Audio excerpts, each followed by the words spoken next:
jangan terlalu banyak omon-omon. Sekarang aksi, aksi, aksi.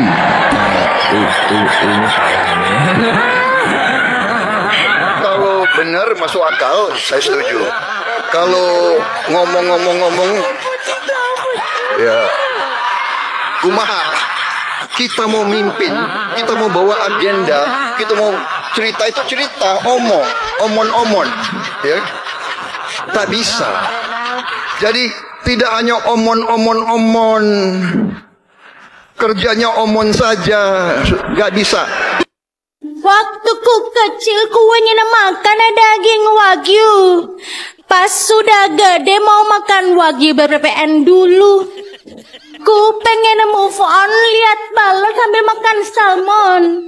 Nggak jadi move on, PPN naik, makannya klepon. Tembak tembak dor dor dor dor, tembak tembak dor dor dor, tembak tembak dor dor dor dor, tembak tembak, asik. Kalau ras terkuat di bumi sudah turun gunung, itu menandakan negeri kita sedang tidak baik-baik saja. Negeri kita sedang darurat. Beginilah resikonya ketika menjadi seorang pemimpin hanya mengandalkan omon-omon semata. Pada saat sebelum jadi presiden, begitu meyakinkannya tidak akan mempersulit rakyat, siap mengorbankan jiwa dan raganya untuk rakyat Indonesia. Tetapi begitu menjadi presiden, begitu terpilih jadi presiden, belum juga cukup 100 hari, sudah menjadi beban bagi rakyat. Aduh, bagaimana kalau sudah 5 tahun ke depan?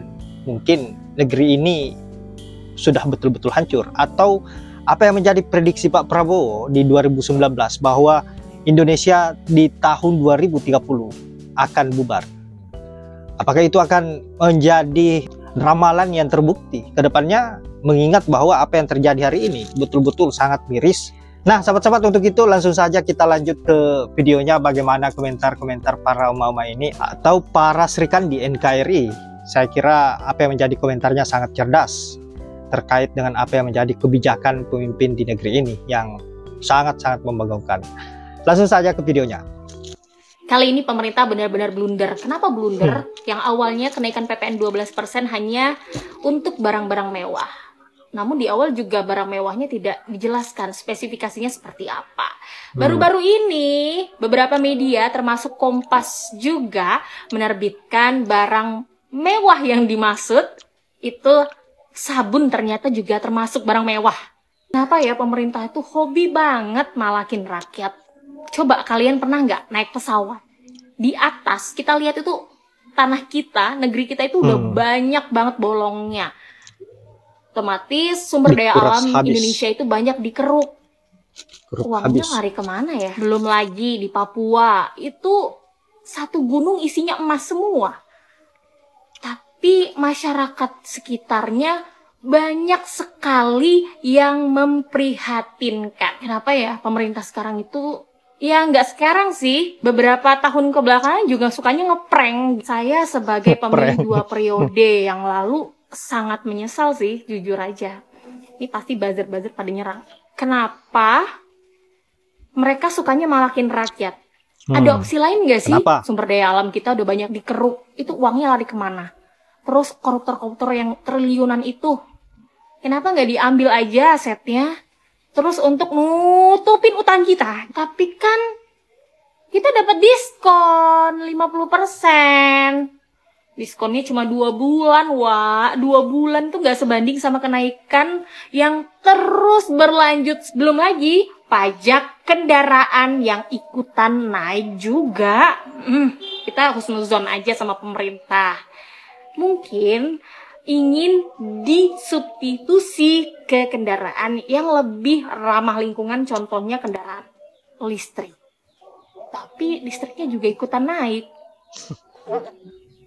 Kebijakan pemerintah menaikkan pajak 12% adalah salah satu efek dan dampak daripada pemerintahan Jokowi selama 10 tahun yang lalu. Karena telah mengesahkan Undang-Undang Harmonisasi Peraturan Perpajakan Nomor 7 Tahun 2021. Selain itu, warisan hutang pemerintahan Jokowi yang sangat besar kepada Prabowo Gibran, sekitar 8.000 triliun lebih, yang dimana akan jatuh tempo di setiap tahunnya sebesar 800 triliun. Sedangkan pendapatan negara cenderung seret begitu-gitu saja, dan salah satu opsi yang bisa dilakukan adalah menaikkan pajak. Karena kalau tidak mau pasti akan terjadi tutup lubang dan gali lubang. Benar. Mengingat salah satu program daripada pemerintahan Prabowo yakni memperkuat sisi keuangan negara.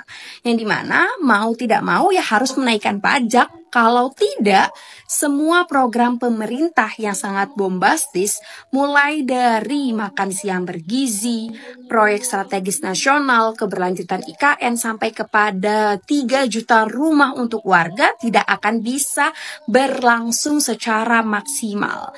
Maka yang akan menjadi korban adalah masyarakat lagi, dan masyarakat lagi. Kalau misalnya pemerintah mengesahkan hal ini dan akan berlaku mulai 1 Januari 2025, sebagai masyarakat ya apa boleh buat selain menikmati semua keberlanjutan ini. Dan nasi sudah jadi bubur, ya sudah, mau tidak mau ya dimakan keberlanjutan itu.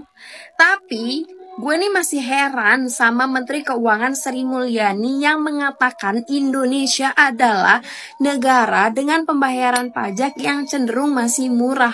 Tetapi dibandingkan dengan negara-negara maju seperti Turki, Argentina, Brazil, Meksiko, dan beberapa negara lainnya. Saran gue sih, sebelum membandingkan dengan negara-negara maju itu, setidaknya bandingkan terlebih dahulu dengan negara-negara tetangganya. Betul.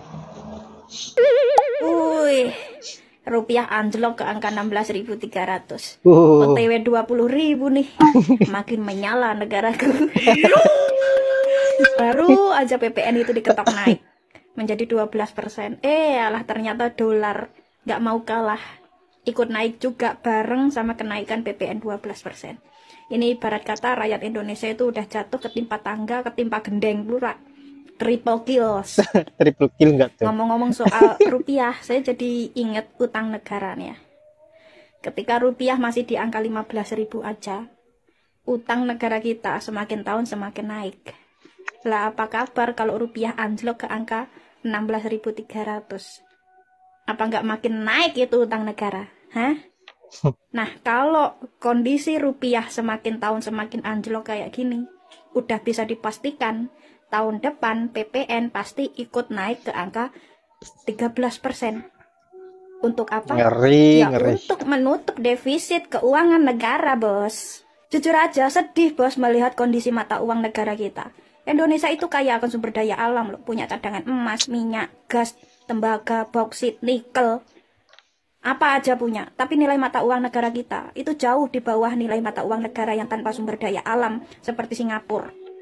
Nah, kalau nilai mata uang negara kita semakin tahun semakin anjlok kayak gini, jangan pernah berharap deh Indonesia bisa menjadi Indonesia emas 2045. Apalagi bisa menjadi negara maju. Karena nggak ada ceritanya tuh, negara maju, tapi nilai mata uang negaranya nomor 5 terendah sedunia. Pantesan, gue belum kaya-kaya. Ternyata kita masuk 10 negara dengan upah terkecil di dunia. Tapi yang paling hebatnya lagi, PPN kita paling tinggi di Asia. Wedan!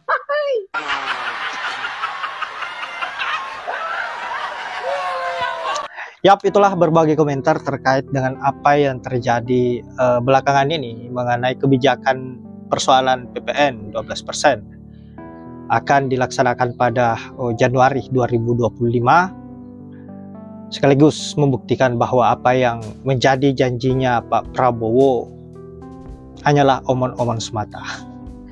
Dan itu cukup membuktikan Pak Prabowo dan juga Pak Mul adalah dua orang tapi mempunyai tujuan yang sama, yaitu menghancurkan negeri ini. Hanya berpikir persoalan kepentingan pribadi dan juga kepentingan kelompoknya. Tidak pernah berpikir bagaimana agar bisa membangun negeri ini lebih baik lagi, bagaimana rakyat agar bisa sejahtera, bagaimana agar bisa terlepas dari jeratan utang luar negeri. Baiklah sahabat-sahabat, saya kira hanya itu. Terima kasih sudah menyempatkan diri untuk menonton. Semoga apa yang menjadi komentar-komentar ataupun sindiran para netizen bisa membuat sahabat terhibur dan juga ada manfaatnya. Saya akhiri dengan ucapan wallahul muwaffiq ila aqwamit thoriq. Assalamualaikum warahmatullahi wabarakatuh.